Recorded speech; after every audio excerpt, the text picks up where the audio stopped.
നല്ല നാടൻ കൂൺ തോരൻ കൂട്ടിയുള്ളൊരു ഊണാണ് നമ്മൾ ഇന്ന് തയ്യാറാക്കുന്നത്. ഒപ്പം മത്തിമുട്ട പൊരിച്ചതും ഉണ്ട്.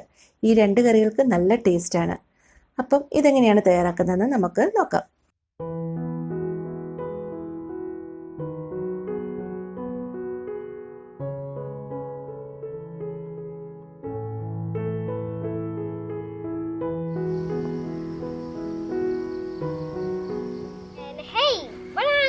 I got two mushroom in here. And Amish is going to cook it, so the mushroom is going to be eaten.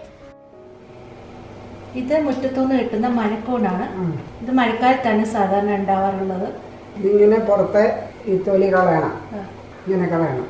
എന്നിട്ട് ക്ലീൻ ചെയ്ത് മഞ്ഞൾ വെള്ളത്തിലോട്ട് വൃത്തിയായിട്ട് ഇടണം, അടത്തി. ഇതിപ്പോ തോരൻ വെക്കാനാണ്. പൂന്തോരൻ ഉണ്ടെങ്കിൽ ചോറിന് പിന്നെ വേറെ കറിയുടെ ഒന്നും ആവശ്യമില്ല. കുറച്ചേ ഉള്ളെങ്കിൽ ചക്കക്കുരുവിൻ്റെ കൂടെ ഒക്കെ ഇട്ട് പൊലിപ്പിച്ചുണ്ടാക്കാം. ചക്കക്കുരു കൂന്തോരൻ സ്കൂളിൽ പഠിച്ചിട്ടുള്ളത് ഇല്ലാത്ത ഇത് ഇടിയും ഇടിയൊക്കെ ഉള്ളപ്പോഴാണ് കൂടുതലായിട്ടുണ്ടാകുന്നത്. കാരണന്മാര് പറയും ഇടിയുള്ളപ്പോൾ ഊണൊക്കെ നോക്കിക്കോ കിട്ടുമെന്ന്. ഇതിപ്പോ എല്ലാ ദിവസവും 2 കൂൺ വീതം കിട്ടുന്നുണ്ട്. ഒരു തോരനുള്ളത് എല്ലാ ദിവസവും തന്നെ കിട്ടാറുണ്ട്. ഇത് പറിച്ചെടുക്കുന്നിടത്ത് മണ്ണുണ്ട്, അത് ക്ലീൻ ചെയ്യണം വൃത്തിയായിട്ട്. കുറച്ച് കൂടുതൽ കൂൺ കിട്ടുന്ന സമ്മയുടെ സ്പെഷ്യൽ ആയിട്ടുള്ള നെയ്യിലർത്തിയ കൂൺ കാണിക്കാം. കടയിൽ നിന്ന് കിട്ടുന്ന കൂണുകൊണ്ടും മെഴുക്കോട്ടി വെക്കാം. തോരൻ കിടാം, പക്ഷെ ഇത്രയും ടേസ്റ്റ് ഇതാണ് ഏറ്റവും നല്ല ടേസ്റ്റ്. കൂണ് പല ടൈപ്പിലുണ്ട്. അതെ. കച്ചിക്കൂണുണ്ട്, പെരുങ്കൂണുണ്ട്, ആമലച്ചിക്കൂണുണ്ട്, പിന്നെ ഉപ്പുകൂണ്. അത് ഏറ്റവും ചെറുതാണ്. അതിങ്ങനെ ഉപ്പ് വാരിയിട്ടതുപോലെ കയ്യാലയിൽ ഇങ്ങനെ നിരന്നങ്ങ് നിൽക്കും. അത് നമ്മൾ ചെത്തി എടുക്കണം, മണ്ണില്ല. എന്നിട്ട് കൊണ്ടുവന്ന് നല്ലപോലെ ക്ലീൻ ചെയ്ത് അതാണ് ഏറ്റവും കൂണുകളിൽ രുചിയുള്ളത്. പക്ഷെ മെഴുക്കോട്ടി വെക്കാനായിട്ട് നല്ലത് ഉലർത്തി എടുക്കാൻ നല്ലത് ഇച്ചിരി മുഴുത്ത കൂണുകൾ തന്നെയാണ് ഉലർത്തി എടുക്കാൻ നല്ലത്. മറ്റേ അതൊക്കെ തോരൻ കറി വറുത്തരച്ച് തീയൽ പോലെയും വെക്കാം. മണ്ണൊക്കെ അടിയിലോട്ടുണ്ടെങ്കിൽ പോകാനാണ് ഇങ്ങനെ നല്ല ക്ലീനാണ്. 2-3 പ്രാവശ്യം വൃത്തിയായിട്ട് കഴിയണം. പണ്ടുള്ളവർ പറയുന്നത് ഇറച്ചിക്ക് തുല്യമാണ്. ഇറച്ചിയുടെ വൈറ്റമിൻസ് എല്ലാം ഇതിലുണ്ടെന്നാണ് പറയുന്നത്. ഇപ്പം നല്ല ക്ലീനായി കണ്ടോ. അമ്മയ്ക്ക് മുഴുവൻ വേണോ? തേങ്ങ അരമുറി മുഴുവൻ വേണ്ടല്ലോ, കുറച്ച് അത്രയും വേണ്ട. ഉള്ളിയൊക്കെ ഞാൻ അരിഞ്ഞു തരാം കേട്ടോ അമ്മ. അമ്മ വെച്ചാൽ മതി. നമ്മൾ ഇതിനായിട്ടൊരു 15ഓളം ചെറിയ ഉള്ളിയാണ് എടുത്തിരിക്കുന്നത്. സവോള എടുക്കേണ്ട, ചെറിയ ഉള്ളിയാണ് ഈ കറിക്ക് ടേസ്റ്റ്. അപ്പോൾ ആ ചെറിയ ഉള്ളി ഇതുപോലെ ചെറിയതായിട്ട് ഇങ്ങനെ മുറിച്ചിട്ട് കുഞ്ഞായിട്ട് ഇതുപോലെ വളരെ തിന്നായിട്ട് അരിഞ്ഞിട്ടുണ്ട്. ചെറിയ ഉള്ളി ഇങ്ങനെ അരിഞ്ഞ് ചേർത്ത് വെക്കുമ്പോൾ നല്ല ടേസ്റ്റാണ് കറിക്ക്. ഇനി ഒരു 5 പച്ചമുളക് എടുത്തിട്ടുണ്ട്. ഇനി അതുകൊണ്ട് നമുക്ക് ചെറുതായിട്ട് ഇതിലേക്ക് അരിഞ്ഞിട്ട് കൊടുക്കാം. നാട്ടിൽ വരുമ്പം ഏറ്റവും വലിയൊരു സന്തോഷം ഇങ്ങനെയുള്ള കറികളൊക്കെ കൂട്ടി ചോറുണ്ടാൻ പറ്റുന്നതാണ്. നല്ല നാടൻ കറികൾ. എനിക്കൊന്നും രുചി വേറെ നമ്മൾ പുറത്തുനിന്ന് വാങ്ങിക്കുന്ന പച്ചക്കറികൾക്കൊന്നും അത്രയും കിട്ടില്ലല്ലോ. നമുക്ക് ഇതിലൂടെ നല്ല ഫ്രഷ് ആയിട്ടുള്ള കറിവേപ്പില കൂടി ചേർത്ത്. ഇതിപ്പം നമ്മുടെ പറമ്പിൽ നിന്ന് തന്നെ പറിച്ച കറിവേപ്പിലയാണ്. അതിൻ്റെ ഒരു മണമുണ്ട്. ഇത് ഊരിയിട്ടപ്പം തന്നെ നല്ല മണമാണ്. ഇനി നമുക്കിതിലേക്ക് കുറച്ച് മഞ്ഞൾപ്പൊടിയാണ് ചേർത്ത് കൊടുക്കുന്നത്. ഇതിപ്പോൾ എത്ര ചേർത്തമ്മേ? 1/2 ടീസ്പൂൺ മഞ്ഞൾപ്പൊടി ചേർത്ത് നമുക്കിതിലേക്ക് ആവശ്യത്തിനുള്ള ഉപ്പും കൂടി ചേർത്ത് കൊടുക്കും. നമുക്ക് ക്ലീൻ ചെയ്ത് വെച്ച കൂണ് ഇതുപോലെ ചട്ടിയിലോട്ടോ നമ്മൾ വേവിക്കാൻ എടുക്കുന്ന പാത്രത്തിലോട്ട് ഇട്ട് കൊടുക്കും. ഇനി നമുക്ക് ഈ തേങ്ങയും ഉള്ളിയും പച്ചമുളകും കറിവേപ്പിലയും മഞ്ഞൾപ്പൊടിയും ഉപ്പും എല്ലാം കൂടെ ഒന്ന് നന്നായിട്ട് മിക്സ് ചെയ്തെടുക്കാം. കൈ കൊണ്ട് നന്നായിട്ട് ഇളക്കിയെടുക്കാം. ഇത് മിക്സിയിലിട്ട് അരയ്ക്കേണ്ട ആവശ്യമൊന്നുമില്ല. കാരണം ആ ചെറിയുള്ളിയൊക്കെ ഇടയ്ക്ക് ഇങ്ങനെ കടിക്കുമ്പോഴാണ് നല്ല ടേസ്റ്റ്. മിക്സിയിലിട്ട് അരയ്ക്കുമ്പോൾ അതെല്ലാം അരിഞ്ഞു പോകുന്നു.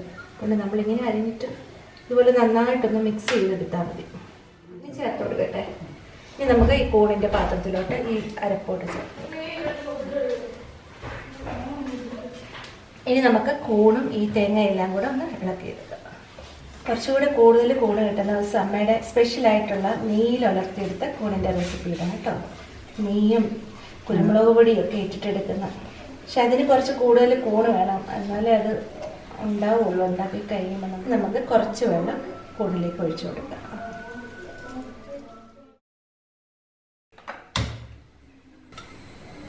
എത്ര സമയം എടുക്കും അമ്മ ആവാൻ?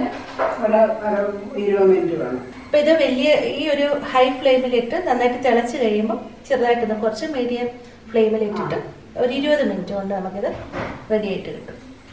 കടന്നു വരുമ്പോൾ ഒന്ന് ഇളക്കി കൊടുക്കണം. ഇപ്പം വെള്ളം ധാരാളം വേണ്ട. കൂണിൽ നിന്നുള്ള വെള്ളം നമ്മൾ ഒഴിച്ച വെള്ളം എല്ലാം കൂടെ ആവശ്യത്തിന് വെള്ളം ഒഴിക്കണ്ടോ. ഇനിയും തീ കാത്തിട്ടാലും മതി.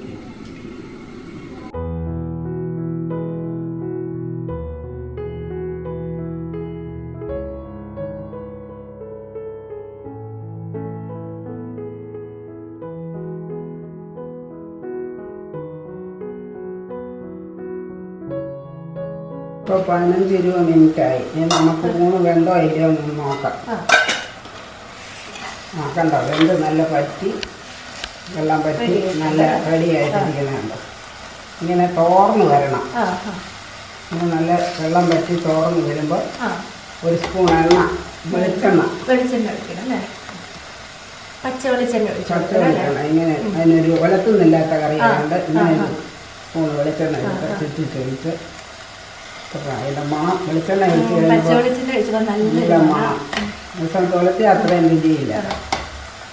പിന്നെ ഉപ്പുണ്ടോ നമുക്ക്. നല്ല ചൂടാണ്, കൈ പൊടിക്കല്ലേ.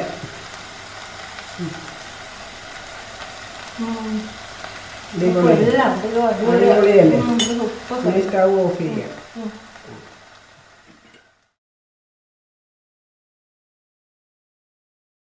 ഇനി നമ്മുടെ അടുത്ത ഐറ്റം മീൻമുട്ട പൊരിച്ചതാണ്. അപ്പോൾ ഇതിപ്പോൾ 2 കിലോ മത്തിയുടെ മുട്ടയുണ്ട്. നല്ല ടേസ്റ്റാണ് ചോറിൻ്റെ ഒപ്പം ഈ മീൻമുട്ട പൊരിച്ചത് കഴിക്കാനായിട്ട്. പിന്നെ ഇതിലേക്ക് വേണ്ടത് ഒരു 1/4 ടീസ്പൂൺ മഞ്ഞൾപ്പൊടി, ഒരു 1/4 ടീസ്പൂണോളം കുരുമുളക് പൊടി, 1 ടീസ്പൂണ് ഇഞ്ചി വെളുത്തുള്ളി അരച്ചത്, പിന്നെ ഒരു 2 ടീസ്പൂണ് മുളക് പൊടി. ഇപ്പോൾ കാശ്മീരി ചില്ലി പൗഡറും സാധാരണ മുളക് പൊടിയും കൂടെ മിക്സ് ചെയ്തതാണ്. നമുക്ക് ഉണ്ടാക്കി തുടങ്ങാം. പാൻ ചൂടായിട്ടുണ്ടെങ്കിൽ നമുക്ക് വെളിച്ചെണ്ണ ഒഴിച്ചു കൊടുക്കാം. തീ ഒരു മീഡിയം ഫ്ലെയിമിലാക്കിയിട്ട് നമുക്കിതിലേക്ക് ഇഞ്ചി വെളുത്തുള്ളി പേസ്റ്റ് ചെയ്യാം.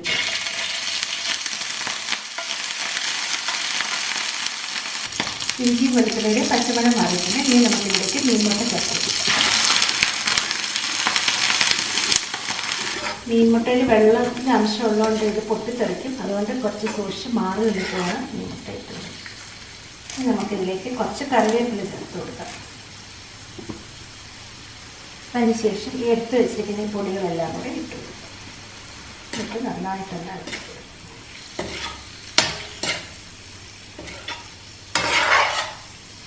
പതിയെ വേണം ഇളക്കാൻ, പൊടിഞ്ഞ് പോകാതെ സൂക്ഷിച്ചിറക്കി.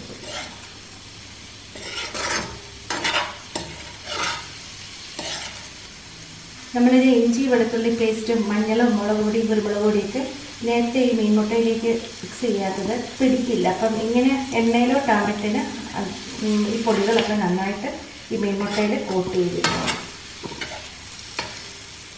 ഇനി നമുക്കിതിലേക്ക് ആവശ്യത്തിനുള്ള ഉപ്പ് ചേർത്ത് കൊടുക്കാം.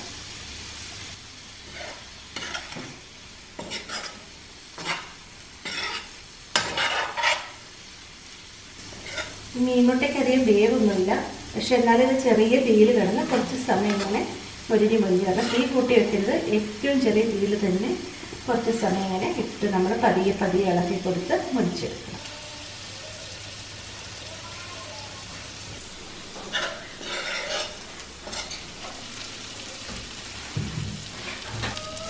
നമ്മുടെ മുട്ട പൊരിച്ചത് റെഡിയായിട്ടുണ്ട്. ഇതൊത്തിരി അങ്ങനെ മൊരിഞ്ഞൊന്നും വരില്ല, എന്നാലും നല്ലൊരു രീതിയിൽ മസാല എല്ലാം ചേർത്ത് നല്ല ടേസ്റ്റായിട്ട് വന്നിട്ടുണ്ട്. നമുക്ക് തീ ഓഫ് ചെയ്തിട്ട് ഇത് മാറ്റാം. അങ്ങനെ നമ്മുടെ 2 കറികളും റെഡി ആയിട്ടുണ്ട്. ഇനി നമുക്ക് ചോറിനൊപ്പം ഈ കറികളൊക്കെ ഒന്ന് വിളമ്പാം. ആദ്യം വിളമ്പുന്നത് നമ്മുടെ സ്പെഷ്യലായിട്ടുള്ള കൂൺ തോരനാണ്. ഒപ്പം മത്തി മുട്ട പൊരിച്ചതും വിളമ്പാം. ഇത് കൊച്ചി സ്റ്റൈല് മത്തി മുളകിട്ട കറിയാണ്. അപ്പോൾ ഇതിൻ്റെ റെസിപ്പി ഞാൻ ഉടനെ തന്നെ ഇടാം. അപ്പം ഇതൊക്കെയാണ് ഇന്നത്തെ നമ്മുടെ ഊണിൻ്റെ കറികളൊക്കെ എല്ലാവർക്കും ഇഷ്ടമായെന്ന് കരുതുന്നു. ഇഷ്ടമായെങ്കിൽ ലൈക്ക് ചെയ്യാൻ മറക്കരുത്. ഒപ്പം ചാനൽ സബ്സ്ക്രൈബ് ചെയ്യുവാനും ഫ്രണ്ട്സിനൊക്കെ ഇതൊന്ന് ഷെയർ ചെയ്ത് കൊടുക്കാനും മറക്കരുത്. അപ്പം ഇനി അടുത്തൊരു വീഡിയോയുമായി വരാം. ബൈ.